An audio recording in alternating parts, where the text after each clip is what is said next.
हम सांख्य दर्शन के तीसरे अध्याय को देख रहे हैं। आज हम तीसरे अध्याय के 9वें सूत्र को देखेंगे। इसमें महर्षि क्या कहते हैं, सप्तदशेकम लिंगम, 17 घटकों वाला जो है वो सूक्ष्म शरीर है। 17 कौन कौन से घटक हो गए, 5 तन्मात्राएं, वो तो फिक्स है, मन बुद्धि अहंकार, और 10 इंद्रियां हो गई, 5 ज्ञान इंद्रियां, 5 कर्म इंद्रियां। तो सबसे पहले जो प्रकृति से वस्तु बनती है वो महत है, वो मुख्य पार्ट है हमारा शरीर का, सूक्ष्म शरीर का। इसलिए क्योंकि वो प्रथम लिंग बना, तो इसलिए इस शरीर को लिंग शरीर भी कह देते हैं, सूक्ष्म शरीर भी कह देते हैं। जो मुख्य होते हैं उसके नाम पे पूरी सीरीज का नाम पड़ जाता है। जैसे हमारे 10 प्राण हैं, प्राण अपान व्यान समान, तो इनके 10 प्राणों को हम प्राण भी कह देते हैं, पर प्राण अपने आप में एक प्राण है, एक वायु है। 10 तरह की वायु है जिनमें से प्रथम मुख्य जो है वो प्राण है, इसलिए हम 10 को ही प्राण कह देते हैं। योग के 8 अंग हैं, उसमें से अंतिम अंग समाधि है, लेकिन क्योंकि समाधि प्रमुख है इसलिए योग को समाधि भी कह दिया गया। सो इसी तरह से सूक्ष्म शरीर के 17 घटक हैं, लेकिन महत जो लिंग है वो मुख्य है, इसलिए इसको लिंग शरीर भी कह दिया जाता है। अब 13 करण है और 5 जो है वो तन्मात्राएं हैं। जो तन्मात्राएं हैं वो आश्रय है, जो बेस है, जो आधार है, उसके ऊपर जो है वो 13 करण है। तो 13 करण को हम आश्रित भी कह देते हैं, और जो आश्रय देने वाले वो तन्मात्राएं हैं। तो जो आश्रित है वो किस पे आश्रय रह रहे हैं, तन्मात्राओं पे। तन्मात्राएं जो है वो समान है, इसलिए एक जगह पर तन्मात्राओं को कारण शरीर भी कह दिया जाता है, बिकॉज तन्मात्राएं सबकी समान है। महर्षि दयानंद सरस्वती जी ने भी एक जगह लिखा है कि कारण शरीर सबका समान है। सो कारण शरीर सबका समान है, 5 तन्मात्राएं सबकी समान है। बाकी भिन्नता तो हम देखते हैं, मन में भिन्नता मिलती है, बुद्धि में मिलती है, अहंकार में मिलती है, कर्म इंद्रियों में, ज्ञान इंद्रियों में भिन्नता मिलती है, लेकिन 5 तन्मात्राएं सब में समान है। तो तन्मात्राओं का जो भाग है, जो पोर्शन है, उसको कारण शरीर भी कह दिया जाता है।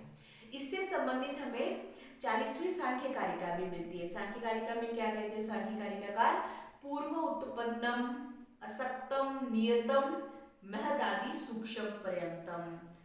पूर्व उत्पन्नम, सबसे पहले पूर्व में उत्पन्न हुआ, जब सृष्टि बनती है तो सूक्ष्म शरीर बना दिए जाते हैं।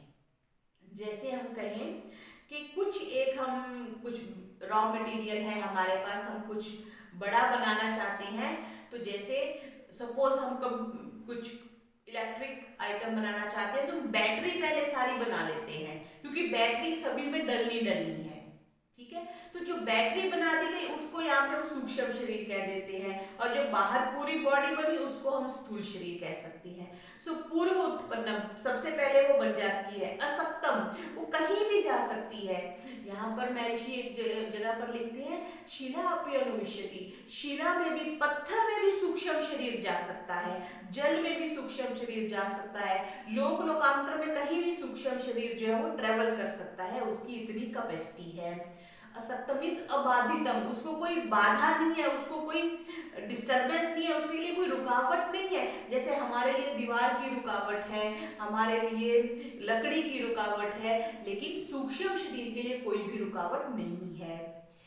ये नियत रहता है। सृष्टि के शुरू में हमें एक सूक्ष्म शरीर मिल जाता है, वो 2 अवस्थाओं में हमसे अलग होता है। या तो हमें विवेक ज्ञान हो गया, उसके बाद जब हमारा स्थूल शरीर छूटेगा, सूक्ष्म शरीर भी अपने कारणों में लीन हो जाएगा, या पूरी सृष्टि की प्रलय हो जाएगी तो सूक्ष्म शरीर समाप्त हो जाएगा। सो मोर और less as compare to the स्थूल शरीर, ये जो हमारी फिजिकल बॉडी है, जो सूक्ष्म शरीर है वो कंटिन्यू रहता है, उसको हम कुछ हद तक नित्य कह सकते हैं। वैसे तो पुरुष और प्रकृति 2 ही चीजें नित्य है हमारे सांख्य की दृष्टि से, लेकिन कार्यकाल की दृष्टि से, एक्सटेंडेड व्यू की दृष्टि से हम कह सकते हैं कि जो सूक्ष्म शरीर है वो नित्य है एज कंपेयर टू स्थूल शरीर।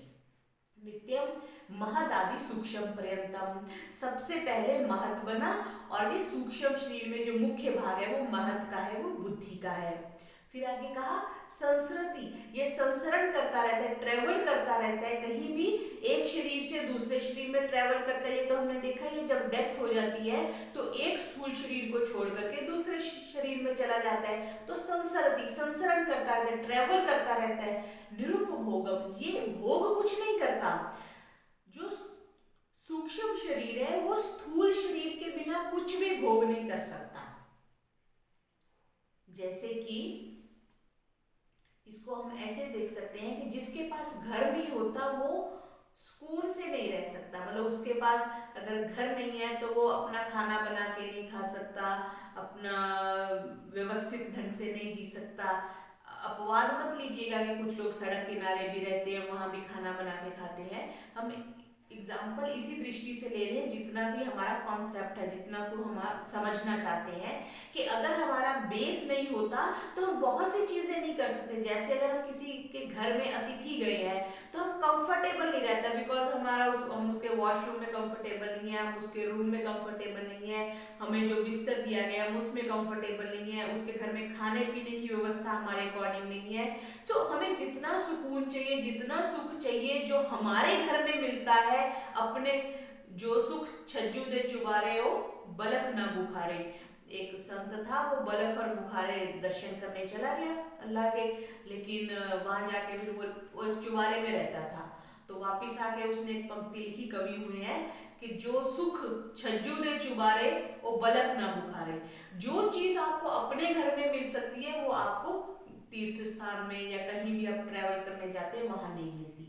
तो हम यहाँ पे क्या देख रहे हैं कि जो चीज आपको अपने घर में मिल सकती है वो जहाँ आप अतिथि बन के गए हैं पराये के घर में, दोस्त के घर में, मित्र के घर में, रिश्तेदार के घर में नहीं मिल सकती। यानी कि जो आप भोगना चाहते हैं सुख पूर्वक वो अपने घर में भोग सकते हैं। बिल्कुल वैसे ही सूक्ष्म शरीर जो कुछ भी भोग नहीं सकता जब तक उसको स्थूल शरीर नहीं मिलता, जब तक उसको स्थूल शरीर रूपी आधार नहीं मिल जाता सूक्ष्म शरीर की कोई हैसियत नहीं, निरुपभोगम, वो कुछ भोग नहीं कर सकता। इस बात की गारंटी इस बात से ये भी सिद्ध होता है कि जो हम मृतक का श्राद्ध करते हैं या उनके नाम पे कुछ देते हैं वो उनको नहीं जाता, ना उनका ज्ञान उनको जाता है। हम जो करते हैं उससे हमारी उनके प्रति श्रद्धा जो है, उनके प्रति जो विश्वास है, उनके प्रति जो आदर सम्मान है वो प्रकट होता है। उस सूक्ष्म, क्योंकि उन्होंने स्थूल शरीर तो छोड़ दिया, अब सूक्ष्म शरीर है, उसको पता ही नहीं चल रहा आप उसके लिए कपड़ा दान कर रहे हैं, आप उसके लिए आटा दान कर रहे हैं, आप उसके लिए कुछ भी दान कर रहे हैं, उसको कोई भोग नहीं है, भोग उसके समाप्त हो जाते हैं द मोमेंट ही leaves this physical body. So निरुपभोगम, फिर क्या, भावई अधिवासितम। भावई मीन्स वो भावों से अधिवासित रहते हैं। सूक्ष्म शरीर जो है हमारा, हमने ये न्याय दर्शन में बात आती है, चार तरह जो बुद्धि होती है, बुद्धि के धर्म बताए गए, धर्म अधर्म, ज्ञान विज्ञान, वैराग्य और राग और ऐश्वर्य अनैश्वर्य, ये 8 धर्म जो बताए गए हैं ये सूक्ष्म शरीर के हैं। जो बुद्धि है वो इनसे वासित रहती है, इनसे संबंधित रहती है। हम कुछ धर्म अधर्म या हम धर्म करेंगे या अधर्म करेंगे, या हम ज्ञान की बात करेंगे या हम विज्ञान की बात करेंगे, या हम वैरागी होंगे या हम रागी रहेंगे, या हम ऐश्वर्य की बात करेंगे या हम अनैश्वर्य की बात करेंगे। सो बुद्धि इनसे आवेशित रहती है, इनसे संबंधित रहती है। अधिवासितम लिंगम, और ये लिंग शरीर है। सो ये जो शरीर है सूक्ष्म शरीर की स्पेसिफिक जो उसकी कैरेक्टरिस्टिक्स है उन्होंने सांख्य कारिकाकार में 40वीं सांख्य कारिका में बता दिया। अब प्रश्न ये उठता है कि जब सूक्ष्म शरीर सबका समान है, आपने कह दिया करण डिफरेंट है और उनके धर्म अधर्म आदि जो है वो डिफरेंट हो गए, लेकिन हमें सूक्ष्म शरीर अगर सबके समान है, तन्मात्राएं सबकी समान है, तो हमें इतनी भिन्नता क्यों मिलती है?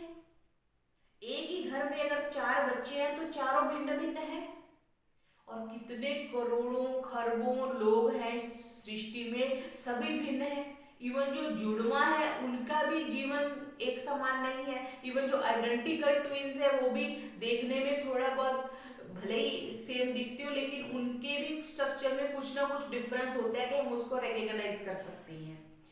तो इस जो प्रश्न है इसका उत्तर क्या है? तो महर्षि क्या कहते हैं, व्यक्ति भेदः कर्म विशेषात्, कर्म के भेद से आत्मा समान है सब में, हमने कह दिया, कारण शरीर सब में समान है, और जो सूक्ष्म शरीर के घटक है वो भी समान है। जब सब कुछ समान है तो भिन्नता क्यों आ जाती है? तो महर्षि क्या कहते हैं, कर्म के भेद से ये भिन्नता आती है। जो आत्मा है वो या तो शुभ कर्म करता है या अशुभ कर्म करता है। सो कर्मों की भिन्नता होने से जो बुद्धि है, जो सदृश बुद्धि है, सब में हमने समान बुद्धि दी थी, महत सब में समान गया था, वो विदृश हो जाती है, वो भिन्नता वाली हो जाती है। हम इससे पहले पढ़ के आए हैं कि धर्म अधर्म, ज्ञान विज्ञान, वैराग्य राग, ऐश्वर्य अनैश्वर्य, ये बुद्धि के धर्म है, इससे वो आवेशित रहती है। तो कोई धर्म करेगा तो कितना धर्म करेगा, फिर उसकी वेरिएशंस हो जाएंगी। कुछ अधर्म करेगा, कितने तरह के अधर्म करेगा, कितनी क्वांटिटी में करेगा, किस क्वालिटी के करेगा। फिर ज्ञान की बात करेगा, किस स्तर का ज्ञान होगा, कितना वो जीवन में इंप्लीमेंट करेगा। फिर वैराग्य होगा तो कितना होगा, ऐश्वर्य वो इकट्ठे करेगा तो किस तरह के करेगा। इस तरह कर्म की भिन्नता होने से ही जीवन में भिन्नता आ जाती है। शुभ अशुभ कर्मों के कारण से ही भिन्नता होती है। अब शुभ अशुभ कर्म, कर्म के विचार में ये न्याय दर्शन में ये विशेष तौर पर चर्चा आती है। शुभ कर्म भी 10 प्रकार के होते हैं, अशुभ कर्म भी 10 प्रकार के होते हैं। फिर उनकी आगे भिन्नताएं हो जाती है, किस डिग्री का हम कर रहे हैं। बिल्कुल वैसे ही जैसे कि हमने वैराग्य वाले पोर्शन में योग दर्शन में देखा था। सो कर्म ये आगे सांख्य दर्शन में ये सूत्र आएगा, कर्म वैचित्र्यात् सृष्टि वैचित्र्यम्। कर्म की विशेषता होने से सृष्टि में विचित्रता है, नहीं तो शरीर तो सबके समान है। हाथ भी 2 हाथ है सबके, 2 पैर है, 2 आंखें हैं, नाक है, कान है, मुंह है, सबका समान है। लेकिन जीवन में भिन्नता है, बिकॉज कर्मों में भिन्नता है। इसलिए हमें कर्मों पे विशेष ध्यान देना चाहिए कि मेरे कर्म बुरे नहीं हो, मैं अच्छा करने वाला हूँ, मैं शुभ कर्मों के करने वाला हूँ, ताकि मेरा जीवन दिन प्रतिदिन प्रगति की तरफ जाए।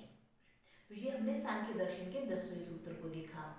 फिर तीसरे अध्याय के 11वें सूत्र में कहते हैं कि आपने स्थूल शरीर को तो शरीर कह रहे हो, देह कह रहे हो, तो सूक्ष्म को भी देह क्यों कह रहे हो? तो महर्षि इसके उत्तर में क्या कह रहे हैं, तद अधिष्ठान आश्रय। तद किसके लिए यूज किया? आत्मा के लिए। आत्मा का अधिष्ठान होने से, आश्रय होने से, देहे जो देह है, तद्वादात तद्वादः, जैसे जो स्थूल शरीर है वो किसका आश्रय बन रहा है? सूक्ष्म शरीर का। सूक्ष्म शरीर किसका आश्रय बना हुआ है? आत्मा का। हमने पिछली कक्षा में देखा था कि एक अंदर जैसे वो बच्चा है, फिर उसके बाहर एक डॉल थी जिसको हमने माता जी की तरह से देखा था, फिर उसके बाहर एक डॉल है जिसको हमने पिताजी की तरह देखा था। मीन्स अंदर आत्मा, फिर सूक्ष्म शरीर, फिर स्थूल शरीर। अब ये जो आत्मा है इसका आधार क्या है? सूक्ष्म शरीर। सूक्ष्म शरीर इसका अधिष्ठान है। सूक्ष्म शरीर का हम पीछे देख चुके हैं कि अपने आप उसकी कोई एग्जिस्टेंस नहीं है, कुछ वो भोग नहीं कर सकता। उसको सुख दुख हानि लाभ भोग करने के लिए स्थूल शरीर की आवश्यकता है। सो एक का अधिष्ठान दूसरा, दूसरे का अधिष्ठान तीसरा।